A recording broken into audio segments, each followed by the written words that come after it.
नमस्कार दोस्तों, मैं डॉक्टर सोनल रिछारिया। आज हम बात करेंगे कि जब आप प्रेग्नेंट होते हैं और पहली बार अपनी गायनिक के पास जाते हैं, सपोज़ कि आपका फर्स्ट ट्राइमेस्टर है 1 या 2 महीने या आप केवल 4-5 दिन ओवरड्यू हुए हैं, तो आप जाएँ तो आप बहुत एंग्शियस रहते हैं। तो आपको क्या-क्या पूछना चाहिए एग्ज़ैक्टली, आपको क्या पता होना चाहिए उस दौरान और आपकी गायनिक का आपके प्रति क्या क्वेश्चन आंसरिंग सेशन होना चाहिए। कई बार उस समय पर जब गायनेकोलॉजिस्ट बहुत बिजी होते हैं तो आपको पूरे आंसर्स नहीं दे पाते। ये उसी के लिए मैंने आपको बनाया हुआ है वीडियो, तो कृपया गौर से सुने। सबसे पहली चीज़ें कि हमें क्या क्या पता होना चाहिए। नंबर 1, सबसे पहले आपका कंफर्मेशन होना चाहिए प्रेगनेंसी का, कि whether you are confirmed with your pregnancy और नॉट। वो कैसे करेंगे? या तो आप प्रेगनेंसी टेस्ट घर पर कर सकते हैं और वो किट ले जाकर दिखा सकते हैं अपने गायनिक को कि आप प्रेग्नेंट हैं या नहीं हैं। अगर आपको उसमें कुछ कन्फ्यूजन है और आपके पहले के कुछ अबॉर्शंस हो चुके हैं, तो एक कंफर्मेटरी टेस्ट होता है जिसको ब्लड टेस्ट कहते हैं, सीरम बीटा एससीजी, जिसको क्वांटिटेटिव रूप में आप कर सकते हैं, वो आप करा सकते हैं। वो कराने पर आपको ये कंफर्मेशन हो जाता है कि आपके ब्लड में वो सीरम बीटा एससीजी प्रॉपर्ली बढ़ रहा है कि नहीं और आप प्रेग्नेंट हैं कि नहीं हैं। तीसरी चीज़ जो आपको पता होनी चाहिए कि प्रेगनेंसी के दौरान आपको क्या क्या करना है, क्या क्या नहीं करना है। तो dos and don'ts which is always always problematic. बहुत सारे मिथ्स होते हैं कि ये भी नहीं खाओ, वो भी नहीं खाओ, ऐसा भी मत करो, वैसा भी मत करो। But try to remember your pregnancy is a natural process and you can do your working thing which you are doing regularly. अगर आप रोज़ जो काम कर रहे हो उसके आपको शरीर को आदत हो चुकी है, तो वो आप आराम से कर सकते हैं। प्रेगनेंसी में जो बहुत महत्वपूर्ण चीज़ें जो मना होती हैं वो ये कि आप भारी वज़न ना उठाएं जिससे आपके पेट पर जोर पड़े, आप बहुत ज़्यादा सीढ़ियाँ ऊपर नीचे ना करें, आप हील्स ना पहनें क्योंकि उससे गिरने की संभावना होती है, आप पपीता ना खाएं और पाइनएप्पल ना खाएं क्योंकि आज तक प्रूवन बस यही चीज़ें हैं जिनके कारण अबॉर्शंस हो सकते हैं, और आप बहुत अधिक मात्रा में कैफ़ीन का या टैनिन का सेवन ना करें। अब बहुत सारे मन में सवाल उठते हैं कि क्या हम गर्म पानी और नींबू पी सकते हैं, क्या हम ग्रीन टी पी सकते हैं, क्या हम जो डिफरेंट सीड्स है वो खा सकते हैं, और ऐसे बहुत सारे क्वेश्चंस लेकर कई बार लोग आते हैं।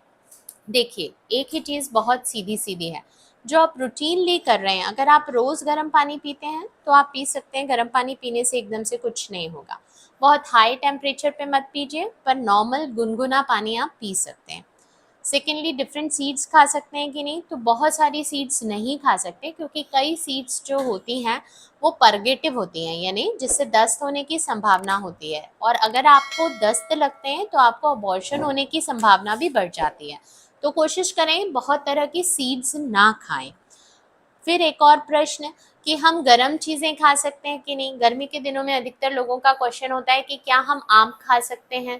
ठंड के दिनों में क्वेश्चन होता है क्या हम केसर वाला दूध पी सकते हैं। Remember one thing, first trimester यानी जो शुरू के 3 महीने होते हैं वो बहुत इंपॉर्टेंट होते हैं। इस दौरान आपको कोशिश करनी चाहिए आप ऐसी कोई भी चीज़ ना लें जिससे आपको दस्त लगे, ठीक है? क्योंकि अगर आपकी आंतें जल्दी चलना शुरू करेंगी तो उसकी स्मूथ मसल्स कई बार यूट्रस को भी कॉन्ट्रैक्ट कर देती है और अबॉर्शन करा देती है, और शुरुआती दौर में बच्चा केवल 2 से 3 सेंटीमीटर का होता है। अबॉर्शन में ज़्यादा समय नहीं लगता, इसलिए इन शुरू के 3 महीनों में सिंपल सिंपल खाना खाने की कोशिश करें, जैसे दाल चावल रोटी सब्जी जो अपने घरों में रूटीनली बनती है, या जो आपके घर में जैसे पोहा उपमा इडली ये बनता हो तो वो खाने की कोशिश करें। इसमें हमें एक्स्ट्रा सब चीज़ें लेने की कोशिश नहीं करनी चाहिए। After this, after 3 months you can in second trimester you can eat all these kinds of thing. Dry fruits के लिए भी बहुत सारे भ्रम हैं। एक चीज़ याद रखें, एक मुट्ठी ड्राई फ्रूट आपके पूरे शरीर के लिए दिन भर के लिए पर्याप्त होता है, और कोशिश करें उसे आप रात में भिगोकर सुबह खाएं, तो उससे ये रहता है कि वो डाइजेस्टिव हो जाता है।